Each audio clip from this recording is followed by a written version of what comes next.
on the other hand በውስጡም የማይሰሩ አማራጮች እንዳሉ ማየት ይቻላል። ለምሳሌ አሁን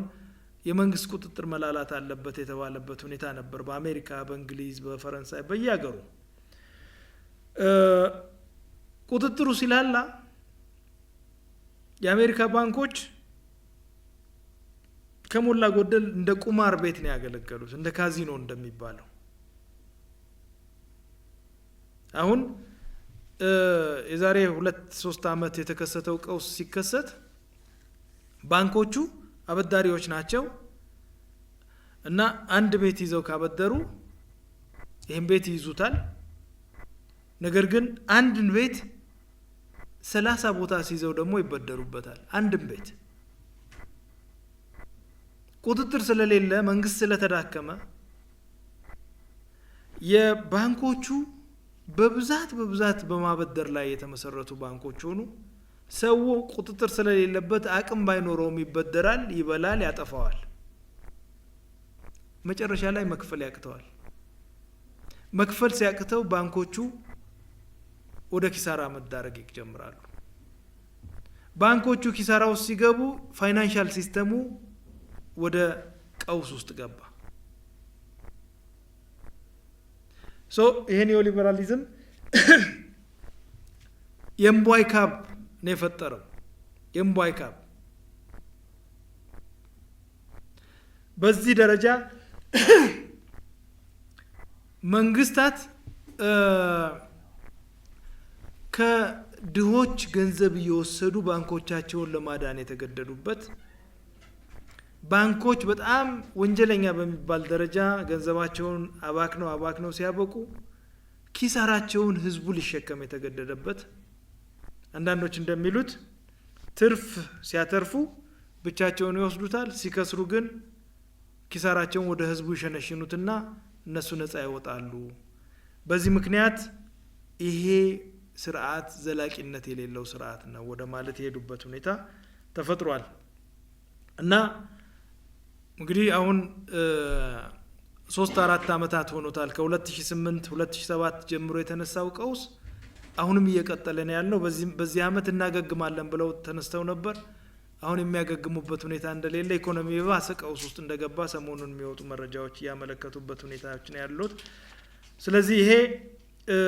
በጣም ትልቅ ጉዳት በራሳቸውም ላይ ያደረሰ ስርዓት ሆኗል በራሳቸውም ላይ ይሄ በራሳቸው ስርዓት ላይ ከፍተኛ ጉዳት ያደረሰ ስርዓት ለምንድን ነው እንዲቀጥል የሚፈልጉት በሁለት ምክንያቶች ነው አንደኛው ምክንያት ይሄን ከማድረግ ተጠቃሚዎች አሉ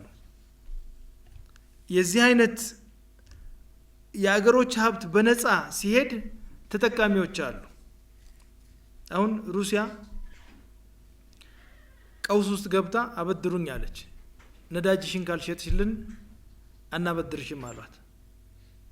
ነዳጇን በሙሉ በርካሽ ነው የገዙት ሶ ከዚህ አይነት ድለላና የምናምን ስራ ተጠቃሚ ሆነ ኃይል አለ በ1997 ኮሪያውያን ትንሽ ቀውስ ገጥሟቸው ነበር ገንዘብ መበደር ፈለጉ ገንዘብ ተበድረው ከቀውስ ለመዳን ሲሞክሩ እነ ሳምሰንግን ሃዩንዳይን ኤልጂን ዴውን ካልሸጣችሁ አናበድራችሁም አሏቸው አንዳንዶቹን ለመሸጥ ተገደዱ ዴው የሚባለው ኩባንያ $6 ቢሊዮን ያወጣ ነበር $400 ሚሊዮን ሽጡት ተባሉ የሚገዛው የምዕራብ ኩባንያ ነው የሚሸጠው ሀብት የኮሪያ ነው ሶ ኒዮሊበራሊዝም የሚባለው አስተሳሰብ በጣም ጥልቅ ኢኮኖሚያዊ ጥቅሞች ያሉበት ይሄን ጥቅም ለማራመድ የሚገፋ አስተሳሰብ ነው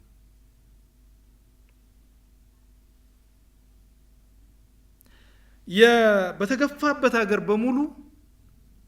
ብዙዎቹን የማደህየት ብሔራዊ ሀብቶችን ወደ ውጭ ማሸጋገር ሚና የሚጫወት ነው ይሄ ሪዮት ዓለም ዋነኛው የሚገፋበት ምክንያት በበለጸገው ዓለም ያሉ ትንሽ ጥቂት ኩባንያዎች የዓለምን ሀብት በሙሉ የሚሟጥጡበት መሳሪያ ስለሆነ ነው።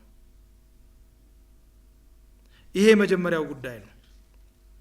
ሁለተኛ ርዕዮቱ ይጠቅማል ብለው ያምናሉ። ይሄ ርዕዮት ትክክለኛ ነው፣ አስተሳሰቡ ትክክለኛ ነው ብሎ የሚያምን በአስተሳሰቡ የተጠመቀ ሰውም አለ። ማይጠቀምም ሆኖ ኒዮሊበራሊዝም ነው ብቸኛው መንገድ ብሎ የሚሰብክ አስተማሪ፣ የሚሰብክ ጋዜጠኛ፣ የሚሰብክ ደራሲ ማአት ነው። በአስተሳሰቡ የሚያምኑ ኃይሎች አሉ። ይሄን አስተሳሰብ በማራመድ ተጠቃሚ የሆኑ ክፍሎች አሉ። እነዚህ ሁለት ኃይሎች ናቸው በዓለም ላይ የሚጭኑት። ነገር ግን እነዚህ ኃይሎች ይሄን አስተሳሰብ በገፉት ቁጥር በየሀገሩ የሚፈጠረው ቀውስ ነው፣ ድህነት ነው የሚባባሰው። በየትኛውም ሀገር